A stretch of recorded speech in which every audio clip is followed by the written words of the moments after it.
Are you thinking about downsizing, but not sure where to even start? For seniors especially, this process can feel like a mountain. You've lived a full life in your home, and now you're looking at every room, every closet, every drawer, wondering how to even begin.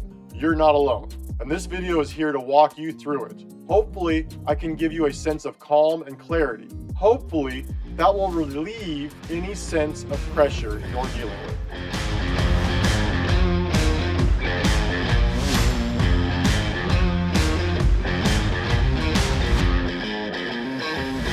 I'm Jeremy Schooler, your rebel real estate guy. I'm the founder of Kitsap Home Pro, a company that's built different, built on purpose. We help all sorts of people deal with selling their home. I have built in several options into one place so that I can help in a variety of ways without feeling like I need to convince you to go one way or the other. This is kind of my quiet rebellion against what I call the common real estate. In this particular series of videos, I'm focusing this support for seniors and families across Western Washington as you work to figure out real solutions for selling, moving, and downsizing, especially the process when it feels overwhelming. So today, let's break this down into manageable steps and talk about how to actually prepare for downsizing in a way that reduces stress and builds momentum. Step number one, let's start with the why, the reason behind why you're even considering downsizing. Before you pack a single box or touch a single closet, start with your why. Why are you considering downsizing? Knowing this will help you make every other decision. Is it for safety? Is it for less maintenance? Financial freedom? Peace of mind? Write it down. Talk it over with your family or others around you.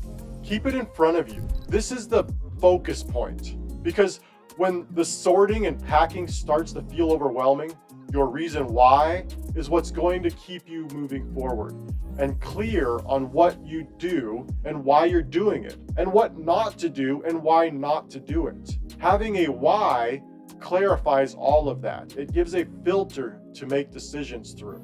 So thinking about that up front is going to help a lot. Step number two, decluttering.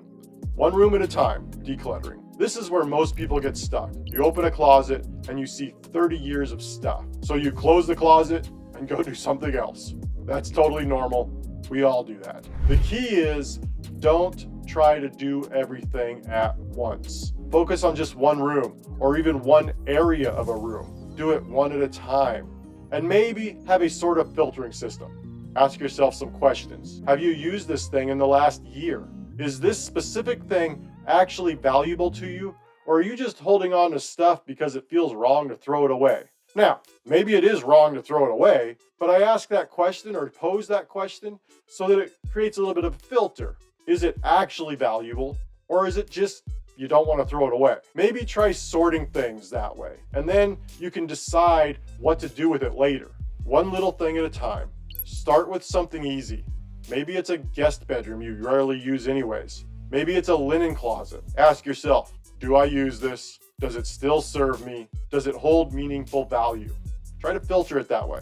If the answers are no, it might be time to let it go. You can pass things down to family, donate to local causes, or simply toss what's no longer useful. Remember, you're not throwing away memories. You're making space for what matters most now. Step number three, I'd encourage you to consider bringing family into this process, or friends, or whatever that is to you. Downsizing can be emotional. You're not just sorting through items, you're sorting through decades of life.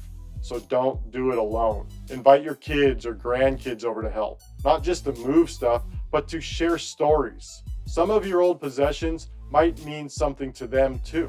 Make it a time spent together, talking about things, and maybe letting some things go too. You might be surprised how meaningful it is to pass down a piece of furniture, a set of dishes, or an old photo album to someone who truly values it. This could be super valuable for you, and it could be super valuable for them. This can turn a stressful task into something really special. So I'd encourage you to consider bringing other people into that process. Start packing early and slowly. If you wait until moving week to pack, you're going to be overwhelmed. Packing always takes more work than we think. Like seriously, plan on weeks or even months if you can. Instead, start early. Even if you haven't picked your next home yet, pack the things you know you won't need anytime soon.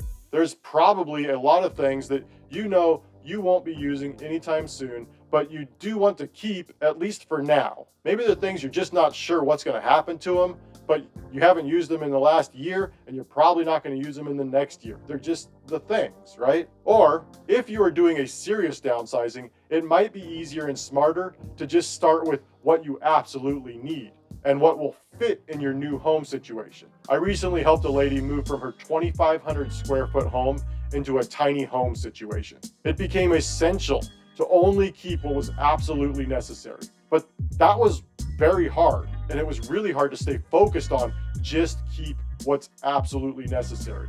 I mean, literally 2,500 square feet to like a few hundred square feet. That is a huge transition. Label things clearly. Group items by category or room. And remember, you don't need to do it fast. You just need to keep moving. One little step at a time. One more little step at a time. On and on. Step number 5, handling the emotional side. This part doesn't get talked about enough. Downsizing is not just a physical move. It's an emotional one. There might be some tears. You may feel grief, uncertainty, even guilt. And that's okay. Don't rush it. Don't bury it. Talk about it. It's perfectly normal to feel conflicted. You're letting go of a chapter of life. But remember, you're also stepping into a new one. This is why I mentioned taking time to understand your reason why earlier. You're creating room for peace, safety, simplicity, and more time to focus on what really matters to you now. Having those things set in front of you, understanding your why, is gonna help walk through, especially the emotional part of things. Get some support. You don't have to do this all alone. Whether it's a family member, friends, or professionals, bring others in to help. That might mean hiring an organizer. It might mean working with a real estate partner who understands what seniors actually need during this transition. At Kitsap Home Pro, we specialize in walking with people through this kind of season. No pressure, no hard sells, just real help based on your real situation.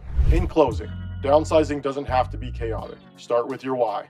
Take it one room at a time. Invite others into the process and give yourself the time and space to do this well. If you or someone you love is preparing for downsizing, let's talk. No pressure, just a conversation. You can visit kitsaphomepro.com or drop a comment below. I'd be honored to help you figure out what your next step might look like. And if this video has been helpful today, hit that like button, hit that subscribe button, so that we can keep putting out content like this that serves you well. We'll see you next time.